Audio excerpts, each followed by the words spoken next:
Hello, my name is Ana-Maria Andrioaie and I teach English at Colegiul Mihai Eminescu Bacău from Romania. Have you or a loved one ever been sick?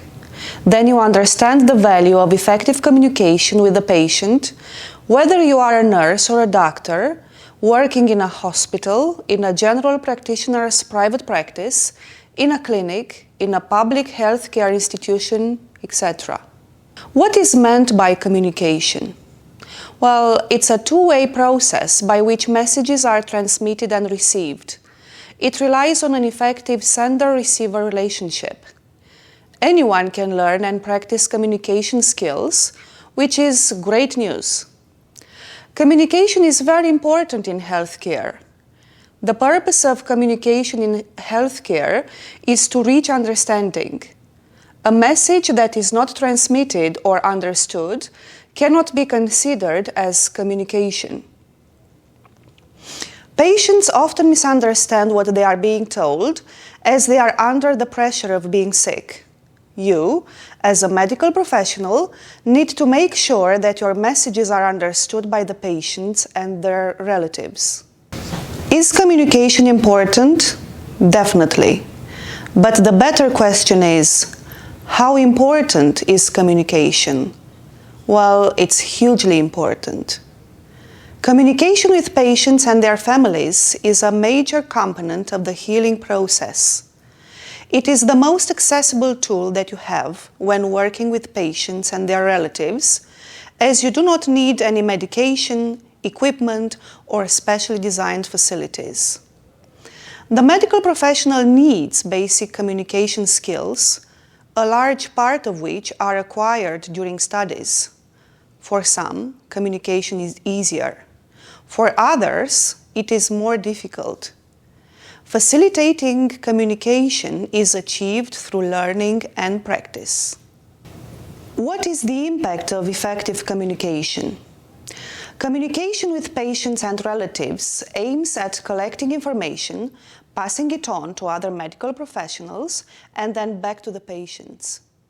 Effective communication creates relationships and helps you bond with the patient. It adds value to the patient as a person, as the medical professional gets to know the patient's human side. It also reduces isolation. Patients tend to focus too much on their own pain and suffering and thus shut themselves off. Furthermore, effective communication allows the expression of feelings and reduces uncertainty. How do we communicate? Through words, verbal communication, through body language and voice, non-verbal communication. Studies have shown that 93% of the messages are conveyed through non-verbal communication, leaving only 7% to verbal communication. Hence the saying, actions sometimes speak louder than words. Being that important, we are going to focus on non-verbal communication first. How do we achieve non-verbal communication? By maintaining eye contact and paying attention to the patient, by sitting next to the patient at the same level as him or her, by adopting a relaxed posture, slightly bent forward and quiet. Silence is not interrupted as it allows the patient to process the information.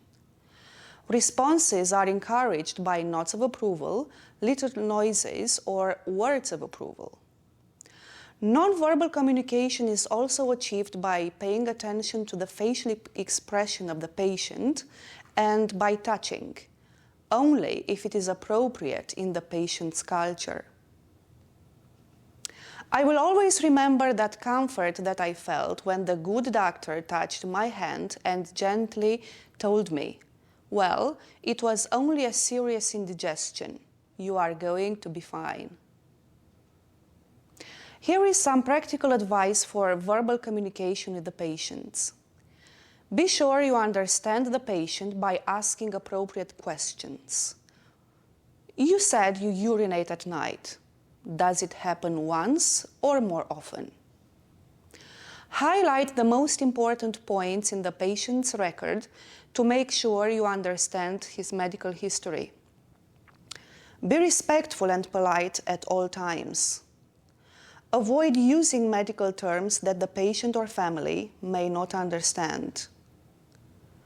Check that the patient or family understood you. If you have given instructions for them to follow, ask them to explain what they have to do, then check to see if they have any questions. For example, hospitalized patients are constantly supervised by the medical team. When they return home, they need to respect a prescribed diet and adopt a certain lifestyle. It is crucial that they understand all the instructions properly. Only provide correct information. In case you need to answer a question that exceeds your area of expertise, it is okay to say that you don't know. Give the patient or family the opportunity to decide what to do. Convey information, not advice. A healthcare professional needs to be a good listener. Here is some practical advice for you to achieve active listening.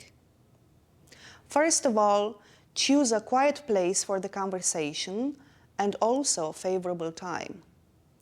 Sit at the patient's level, pay attention, and maintain eye contact.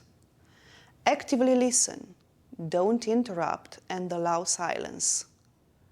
Clarify and summarize information.